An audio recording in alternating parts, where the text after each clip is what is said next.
म्हणजे यम आणि यमी हे भाऊ बहिणींचं लग्न हे आपण साजरं करतो यमद्वितीया म्हणून.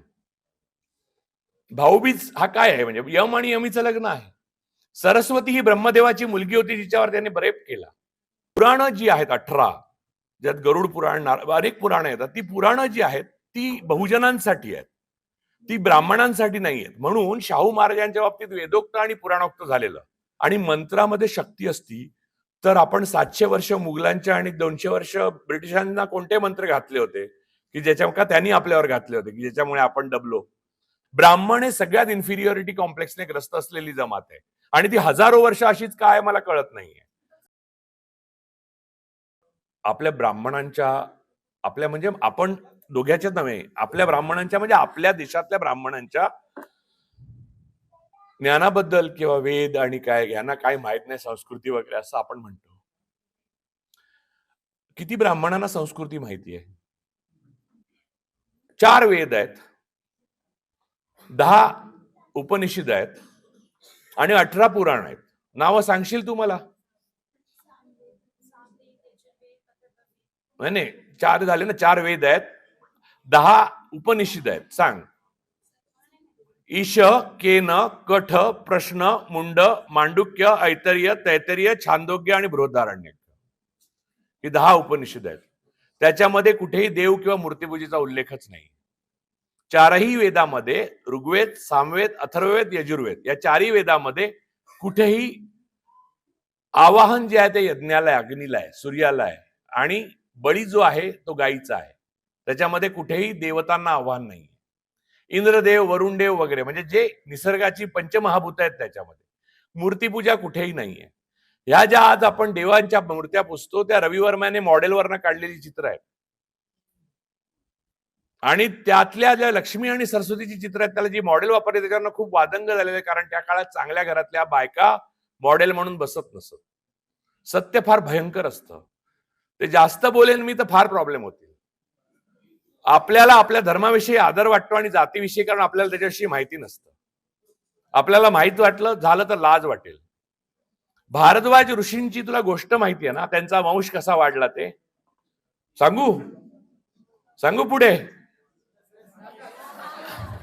अप्सरेला बघितल्यामुळे त्यांचं वीर्यस्खलन झालं आणि त्यामुळे त्यांना संतती झाली. त्यातनं पुढे आपले हे वाढले, त्यांच्या तपस्येला चाललेलं. हे काल्पनिक असलं तरी म्हणजे त्यांची जी काल्पनिक सेलिबसी आहे, ब्रह्मचर्य, त्याला डॅमेजिंग आहे. आणि त्याच्या पुढे त्यांचं म्हणजे प्रत्येक 7 ऋषींच्या बद्दल मी एक एक गोष्ट सांगेन. तर म्हणजे यम आणि यमी हे भाऊ बहिणींचं लग्न हे आपण साजरं करतो यमद्वितीया म्हणून. भाऊबीज हा काय आहे? म्हणजे यम आणि यमीचं लग्न आहे.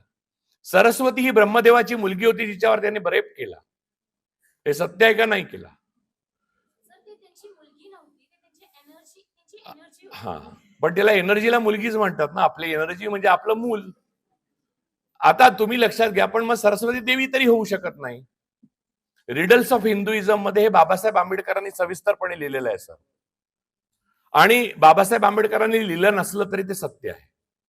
ही कल्पना आहेत, लक्षात घे. ब्रह्मदेव, सरस्वती ह्या कल्पना आहेत. मी नास्तिक नाही, मी आस्तिकही नाही. मी अज्ञेयवादी आहे, जे नेहरू होते. अज्ञेयवादी म्हणजे काय? जर देव असेल तर तो मी 11 रुपयात विकत घेऊ शकत नाही किंवा मी नवस करून आणू शकत नाही. आणि देव नसेल तर तो माझा कन्सर्नच नाही. प्रश्न हु एम आय आहे, जो उपनिषदांमध्ये विचारलेला गेलेला आहे. मी कोण आहे? हु एम आय, मी कोण आहे? आणि त्याचं उत्तर मी ब्राह्मण आहे असं नाही.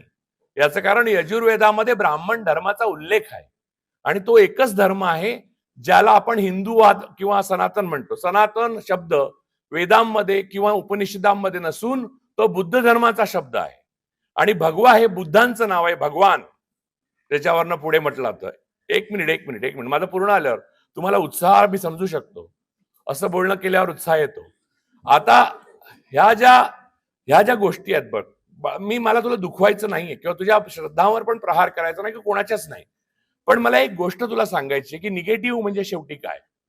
डॉक्टरकडे आपण गेलो आणि मांत्रिकाकडे गेलो की जो फरक आहे तो पॉझिटिव्ह निगेटिव्हचा फरक आहे. मी तुला सांगतो, मांत्रिक सांगतो की मी आत्ता मंत्र म्हणतो आणि बरा करतो. डॉक्टर काय सांगतो, जरा तुम्ही असं करा, कोलोनोस्कोपी करा, इंडोस्कोपी करा, आपण कॅन्सर नाही हे रूल आउट करू. कॅन्सर हा शब्द निगेटिव्ह आहे, बरोबर. पूल बांधणारा इंजिनियर पहिले काय विचार करतो की हा पूल पडेल कोणत्या प्रकारे, तर तो तसा पूल बांधू शकतो जो पडू शकणार नाही. पॉझिटिव्ह विचार करणारे गडकरी जेव्हापासून बांधकाम मंत्री झाले तेव्हापासून पूल पडायला लागले, कारण पडेल कसा याचा विचारच करत नाही, ते फक्त पॉझिटिव्ह विचार करतात की पूल बांधला की जाणारच, आपण पॉझिटिव्ह विचार करायचं. आपण राफायलला लिंबू मिरची लावलं, ती पडली जाऊन तिकडे. हा, हे हल्ली झालं. पूर्वीचं जे होतं यात तुला सांगतो, विज्ञान, धर्म, अध्यात्म या वेगळ्या गोष्टी आहेत, आणि ब्रह्मदेव, विष्णुदेव, महादेव या गोष्टी कुठेही आपल्या धर्मग्रंथामध्ये, मूलभूत धर्मग्रंथामध्ये लिहिल्या गेल्या नाहीत. पुराणं जी आहेत 18, ज्यात गरुड पुराण, अनेक पुराणं येतात, ती पुराणं जी आहेत ती बहुजनांसाठी आहेत, ती ब्राह्मणांसाठी नाही आहेत. म्हणून शाहू महाराजांच्या बाबतीत वेदोक्त आणि पुराणोक्त झालेलं. म्हणजे या भाकड कथा, जे मी ब्रह्मदेवाची कथा सांगितली, या भाकड कथा बहुजनांना सांगून त्यांना भुलवत ठेवायचं, आणि ब्राह्मणांनी फक्त वेद म्हणायचं. त्यांना वेदोक्त अधिकार फक्त ब्राह्मणांना आहे, आणि शूद्रांना पुराणोक्त. शूद्र म्हणजे सगळे, ब्राह्मण सोडले तर सगळे.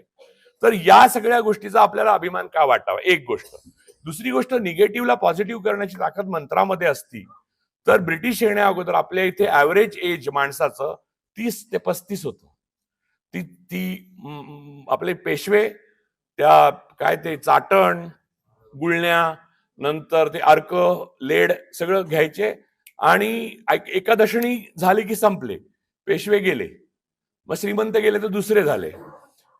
या सगळ्याचं कारण असतं की आपण निगेटिव्ह विचार करायला शिकलोच नाही त्या काळात. आणि मंत्रामध्ये शक्ती असती तर आपण 700 वर्ष मुघलांच्या आणि 200 वर्ष ब्रिटिशांना कोणते मंत्र घातले होते की ज्याच्या का त्यांनी आपल्यावर घातले होते की ज्याच्यामुळे आपण दबलो. ब्रिटिशांना आणि मुघलांना आपल्या बहिणी, आपल्या घरातल्या बाया मोठमोठ्या राजपूत घराण्यातनं, मोठमोठ्या चांगल्या घराण्यातनं आपल्या सुना करून घ्याव्या यासाठी प्रयत्न केले गेले भारतात. तो मंत्रांचा प्रभाव का नाही. सत्ता ही अंतिम आहे, संपत्ती ही अंतिम आहे असं मानणारा हा गुलाम समाज आहे, आणि तो ब्राह्मणिझममुळे झालाय. आणि ब्राह्मणिझममुळे ब्राह्मणांनी नाही केले, ब्राह्मणांना मुक्ती नाही मिळाली, ब्राह्मण पण त्यामुळे गुलाम झाला.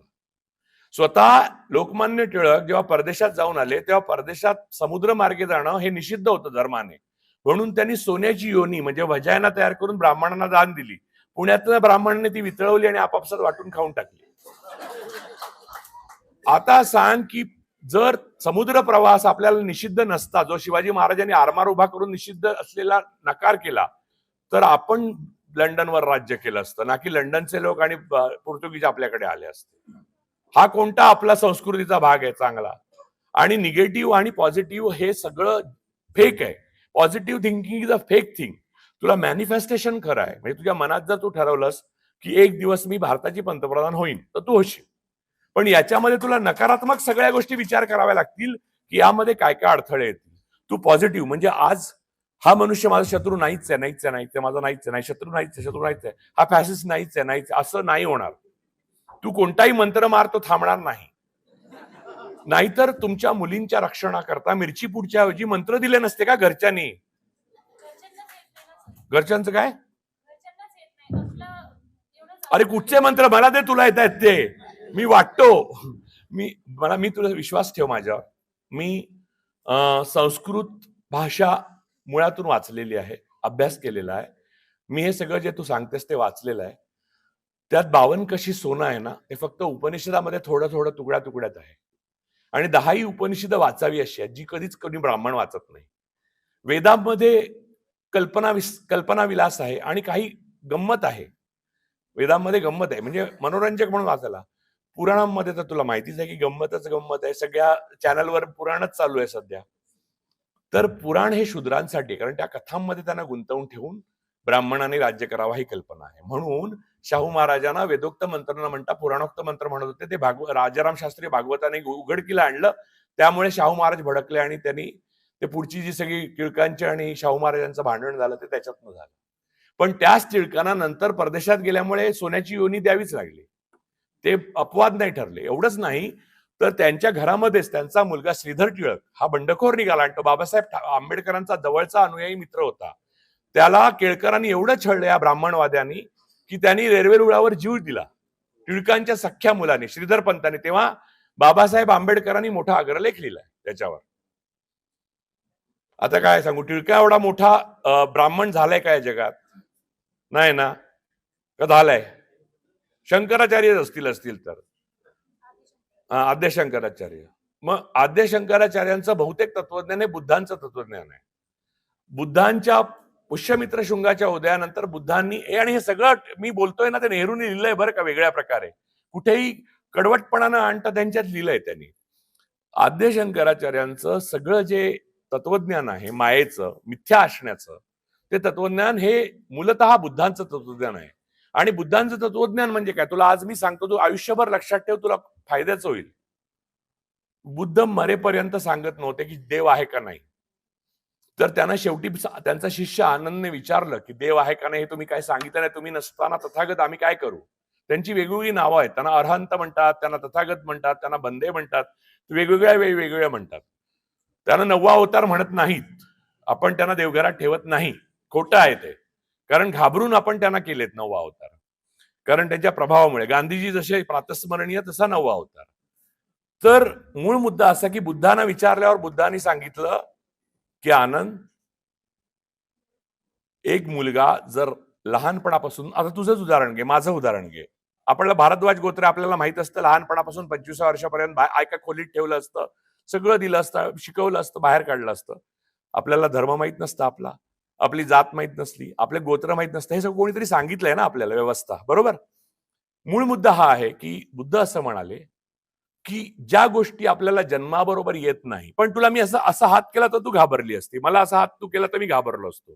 ज्या जन्माबरोबर येतात ना त्या अस्तित्वगत गोष्टी आहेत, त्याच फक्त खऱ्या. बाकी कल्पना आहेत. देव सुद्धा. खरा प्रश्न आहे देव कोण आहे हा खरा प्रश्न नाही. खरा प्रश्न आहे मी कोण आहे, आणि तो शोध. म्हणून इवन उपनिषदांमध्ये पण अहम ब्रह्मास्मी लिहिलेलं आहे. आणि तुला जर इंग्रजीमध्ये वाचायचं असेल तर निसर्गदत्त महाराजांचं आय एम दॅट नावाचं पुस्तक वाच. ओके. आय थिंक की तू हॅपी नसणार, पण तू पुढे जाऊन विचार करशील तेव्हा तुला पटेल की मी बोललो होतो ते योग्य होतं.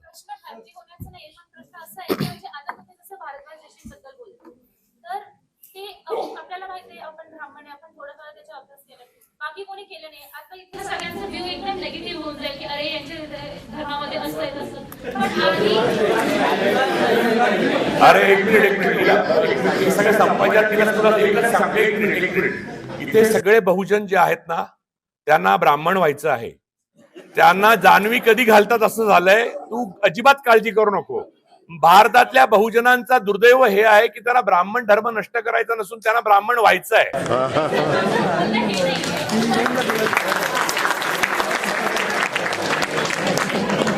बोल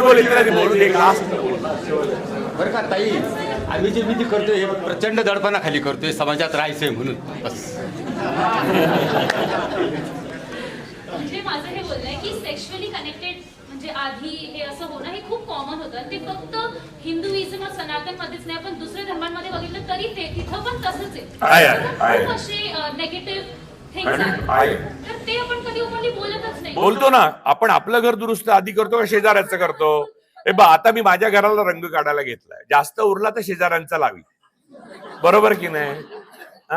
माझा इस्लाम किंवा ख्रिश्चनिटीला पाठिंबा आहे असं तुला मी कुठे म्हटलंय? माझा जुडाइझमला पाठिंबा आहे असं म्हटलंय? मी अँटीसेमिटिक नाहीये. मला गाझाचा विध्वंस व्हायला नकोय. मला माणसाकडे माणूस म्हणून बघायची दृष्टी आहे. मला तू कोण आहेस हे न विचारता मी तुझ्यावर प्रेम करू शकतो, म्हणजे कोणत्याही माणसावर. हा मुद्दा जो आहे तो महत्वाचा आहे माझ्या दृष्टीने. मला जगामध्ये मी सगळीकडे फिरलो, मी कधी कोणाला विचारलं नाही की तू कोणत्या जातीचा आहे का धर्माचा आहे. त्याच्यावर खाल्लं प्यालो जीवलो, म्हणजे काय वाटेल ते केलेलं आहे मी. हा प्रश्न तेव्हा पडतो जेव्हा माणूस आयडेंटिटी क्रायसिस मध्ये येतो आणि इन्फिरियरिटी कॉम्प्लेक्सने ग्रस्त असतो.